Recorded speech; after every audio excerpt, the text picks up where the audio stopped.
Mr. Pete again, and I just brought the Ford 8N in. I'm going to do a little service work on it, get it ready for a tractor ride. So let's get started.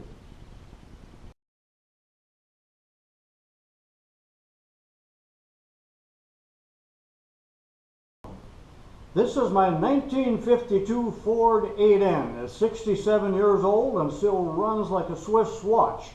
So I'm going to do some light service work on it, change the oil, check the filters and things like that. No ignition work, no carburetor work, because it really runs just fine. I want to get it ready for a tractor ride later this month. It hasn't been used much since last year, so stick with me and I'll show you just a few simple things that need to be done on it. Here's the original owner's manual for 1948. That's what 8N stands for. However, this is the 1952 model, the last year that they made it before they started making the Golden Jubilee. But all of the information is in here. This is not a service manual or a repair manual. It's just the operating instructions and owner's manual with the simple things that the average farmer could do. The first thing I will do is to drain the oil, and the engine is warm but not super hot. Takes a 1-inch wrench.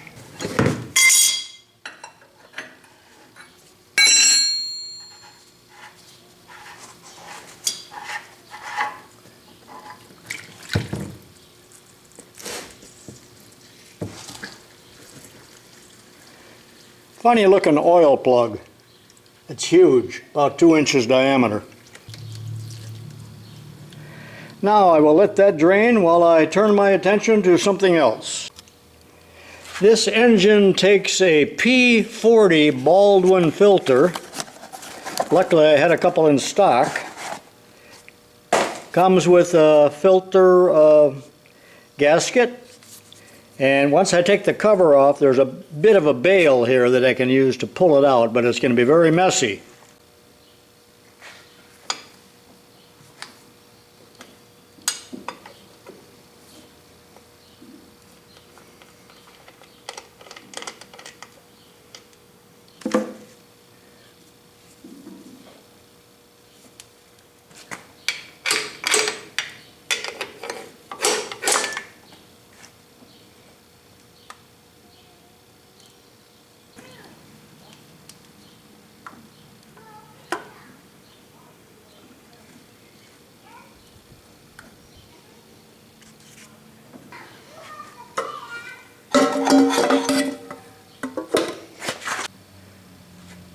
There's still about a pint of oil in here, up to about here I would say. Now there's no drain plug on the bottom. However, there is an oil line that I could take off, but it might be easier to use my wife's turkey baster.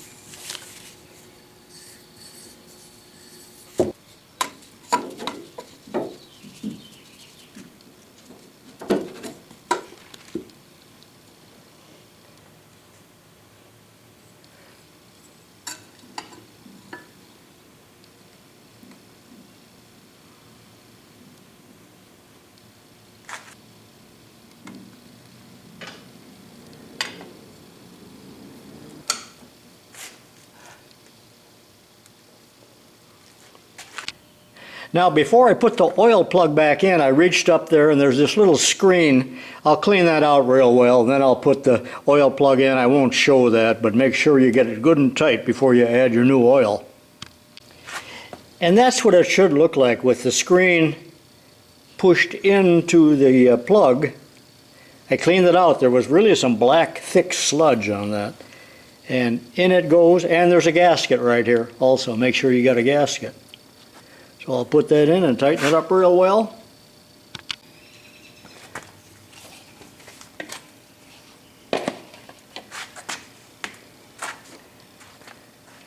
And 6 quarts of 10W30 will give me peak performance. You don't need to see all of that.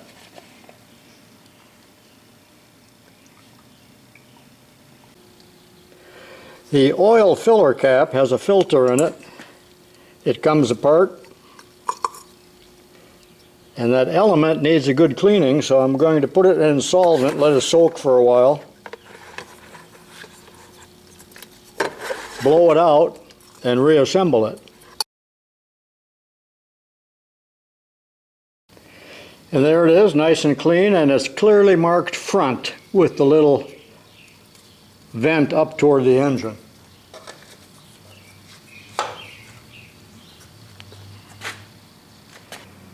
And I always check the oil, but the oil is really too clean to show up on the dipstick, so I will check it later on, let it run for a little while, and double check it. I'm sure it's okay.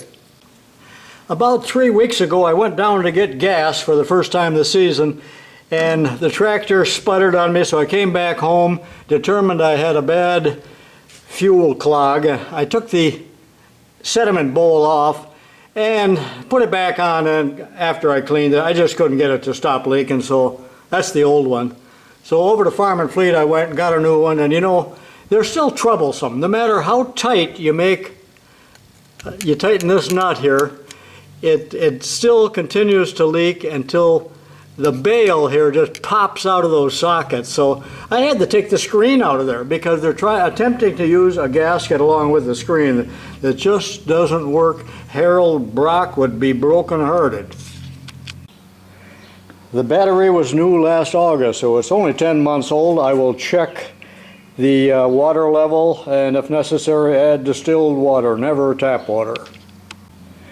2 or 3 drops of number 20 or number 30 oil in that bearing. You don't want too much in there or oil gets on the windings. The whole world loves the Art Deco radiator cap. I don't see any leaks on this tractor, so I'm just going to check the antifreeze level, which should be okay, and it is. I see it's getting a little dirty. It probably could stand to have a flushing, but it cools fine, and this tractor never gets used for any actual work. Strictly for fun. It's just a big toy is all it is for me.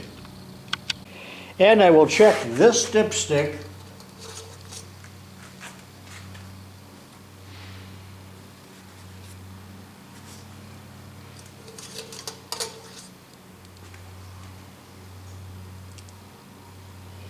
and it looks like it's about a pint low, and that is the transmission and the rear end and the 3-point hitch hydraulic all together. So I'll add 1 pint.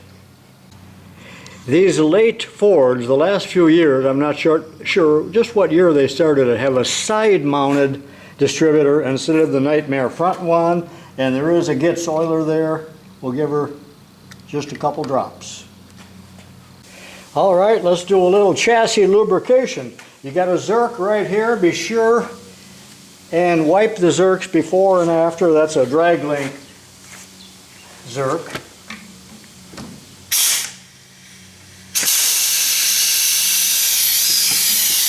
And then down here is a kingpin.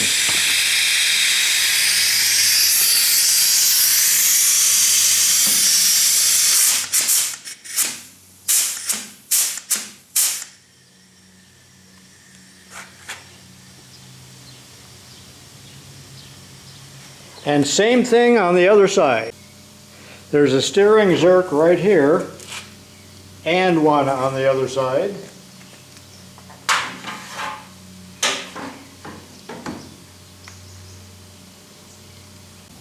And here on the 3-point there's a zerk here and here.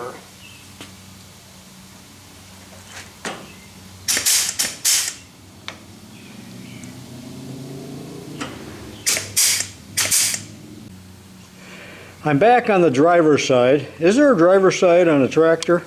But right down here, there's a zerk, and that's on the clutch. Now you're not going to be able to see that, so I won't show the actual greasing of that. And then here's the other steering zerk.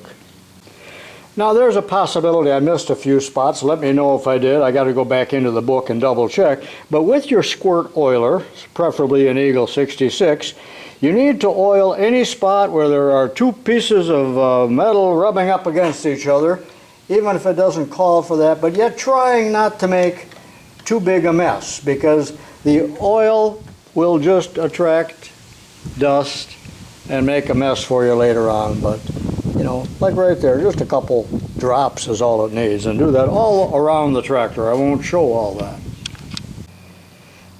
I'm sure you know we got wheel bearings, and those were serviced last year, only required I think every 600 hours or so, so I'm not going to do those today. That's a job in itself, you know.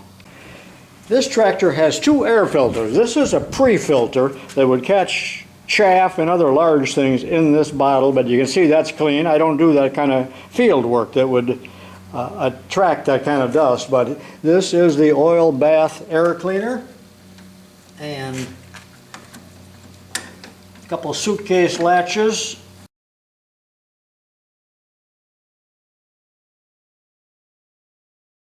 And I will dump that oil, I don't know if you can see that, and put in fresh oil up to that line, but I will wash this out also. I actually should have saved the oil that was in there because it wasn't very dirty at all, but of course there's the usual sludge in there that the filter is designed to remove by centrifugal action. I think everybody understands that, but also some sludge down in there. I will clean this up real well with some solvent and add oil. Wipe this out and reinstall.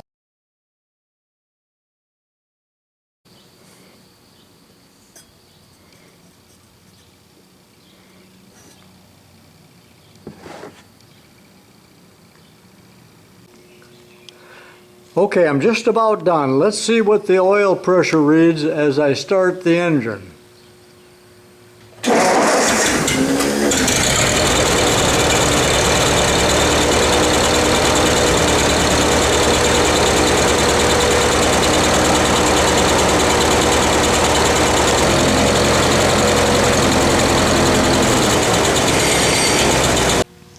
I bought this Ford tractor about 17 years ago, and that's my grandson Jordan on my lap, and this will be Jordan's tractor. Matter of fact, I've already given it to him, but I'm using it.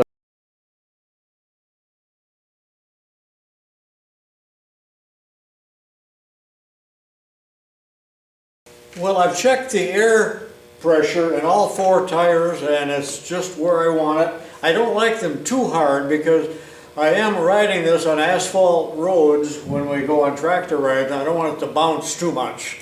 I like a little bit of flex in the tires because all I have is a spring type pan seat, and it can be pretty hard riding. Well, that concludes this short video on the maintenance, oil changing, lubrication, all the things you need to do to get a tractor ready for a tractor ride. Hope you liked it, and I'll see you next time. This is tubalcain saying so long for now.